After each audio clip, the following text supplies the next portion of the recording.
Ова се попладневните вести на Слободен печат. Еве што е ново кај нас и во светот.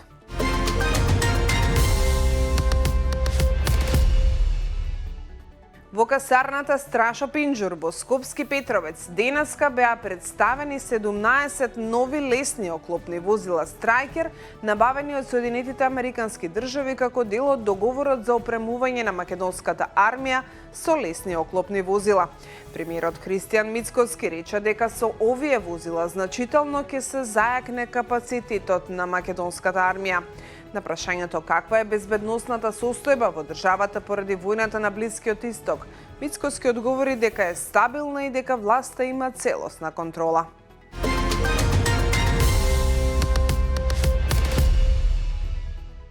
Полицијата почнала истрага на Државната клиника за кардиологија за неукажување медицинска помош на мајката на политичарот Петар Богоевски, потврдија од МВР за Слободен печат.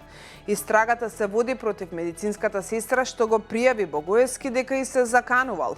Политичарот категорично негира дека се заканел или нападнал медицински работник, додавајќи дека и покрај тоа што сведочел негрижа, ненавременост, протекционизам и кршење на Хипократовата заклетва, сепак решил институционално да се спротивстави на партиското вработување на некомпетентни и несоодветни кадри, откако најнапред ќе се погрижи за здравствената состојба на неговата мајка.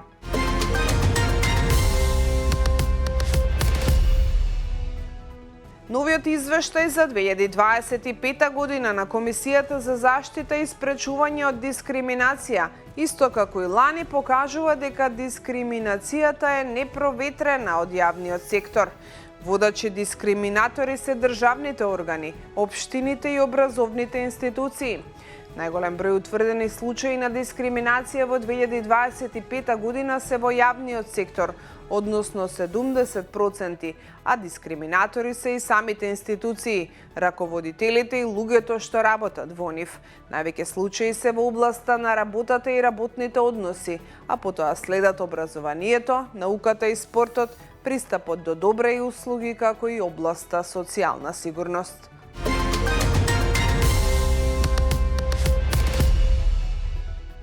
Откако Алијанса за албанците предводена од Арвен Таравари го доби судскиот спор за партијата и тој е легитимниот претседател, Зијадин Села, иако најави дека битката ќе ја продолжи пред апелацискиот суд, сепак реши неговиот политички субјект да настапува под името Албански сојуз. Тој во интервју за Лајм рече дека луѓето кои се дел од оваа политичка групација имаат идеали, се вистините и ќе продолжат заедно да градат една цврста политичка структура. Прашан дали ова значи дека ќе формира нова партија, Села вели дека не оставил ништо на случајност и дека оваа политичка партија, Албански сојуз, ќе има црвено-црни бои. Според него идејата на Алијансата за албанците и незините каузи добиваат свое продолжение преку оваа партија.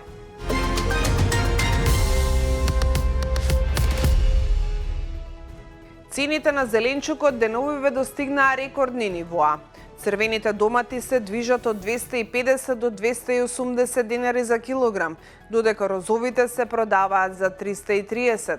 Краставиците чинат од 100 до 120 денари, а за килограм пиперки треба да се платат најмалку 300 денари. Зелената салата е од 50 денари по парче, морковите од 50 до 80, а китка Макдонос се продава за 30 до 50 денари. Транспортерите предупредуваат дека поради високата цена на нафтата, увозот од одредени дестинации повеќе не се исплати. Домашното производство се уште не е достапно и се очекува да стигне околу великденските празници. Во малите колонијални продавници велат дека на кванташкиот пазар изборот е ограничен. Има многу малку стока, а цените на увезениот зеленчук достигнуваат рекордни нивоа.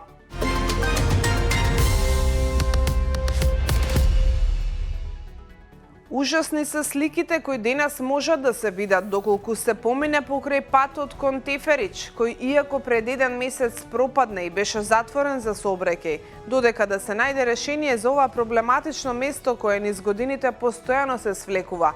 Изминативе денови имаше уште едно многу поголемо и поопасно свлечиште. Жителите своето незадоволство за бројните неуспешни, неквалитетни и донекаде избрзани реновирање на патот го искажаа преку напишана порака на пропаднатата сообраќајница упатена до градоначалничката на Кисела Вода Бети Стаменковска-Трајковска. На пораката пишува: Бети, пази да не паднеш.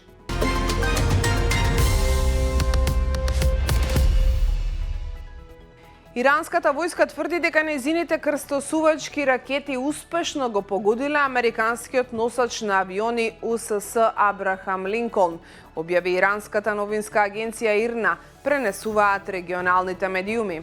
До сега нема потврда за тврдењето од Соединетите Американски држави за оваа информација. Иранската државна телевизија Прес ТВ објави видео во кое се тврди дека вооружените сили лансирале ракети кон американскиот носач на авиони, додека државната новинска агенција ИРНА се повикува на воени представници кои велат дека операцијата е извршена успешно.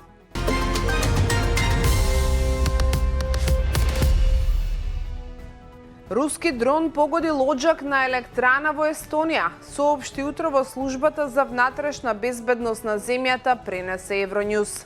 Дрон погоди лоџак на електраната Овер.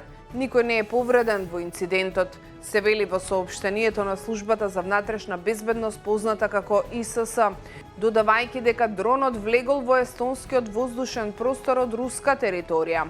Електраната Овер се наоѓа во североисточна Естонија, близу до руската граница.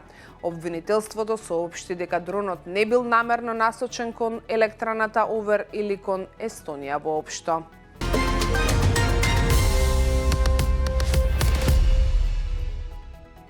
Унгарија најави дека ќе го запре преносот на газ кон Украина се додека не биде обновена работата на нафтоводот Дружба, изјави денеска унгарскиот премиер Виктор Орбан во објава на Фејсбук. Испораките на нафта преку Дружба беа прекинати во јануари, што предизвика спор со Унгарија и доведе до блокада на заемот од Европската Унија за Киев. ЕУ претходно овој месец предложи да испрати своја мисија за инспекција на овој нафтовод.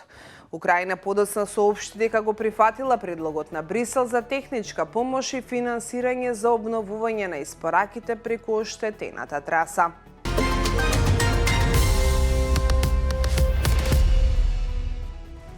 Централно-левичарската коалиција, предводена од социјалдемократската премиерка Мете Фредериксен, вчера победи на парламентарните избори во Данска, но не успеа да усвои апсолутно мнозинство, според конечните резултати што ги потврдија анкетите од гласачките места објавени претходно, пренесува Гардијан.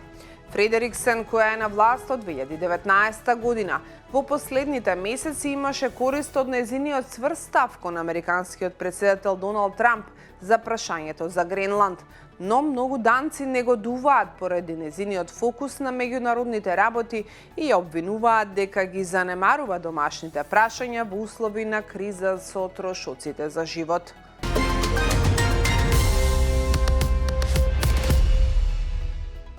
Шпанскиот премиер Педро Санчес изјави дека американско-израелската офанзива против Иран е апсолутна катастрофа, со сериозни последици за регионот и глобалната економија, јавуваат шпанските медиуми. Санчес во обраќање пред шпанскиот конгрес изјави дека од почетокот на конфликтот на 28 февруари регистрирани се речиси 2000 смртни случаи, повеќе од 4 милиони луѓе се раселени во Иран и Либан, околу 12 милиарди евра јавни пари се потрошени за воени операции, а туризмот, поморската трговија и глобалниот воздушен сообраќај се драстично погодени. Шпанскиот премиер изјави дека конфликтот негативно влијае и на Шпанија, предизвикувајќи пораст на цените на горивата, пад на берзанскиот индекс и загуба од повеќе од 100 милиарди евра за шпанските компании за само еден месец. Ова беше се што е ново во светот и кај нас во денешните попладневни вести на Слободен печат. Следете не утре. Пријатно!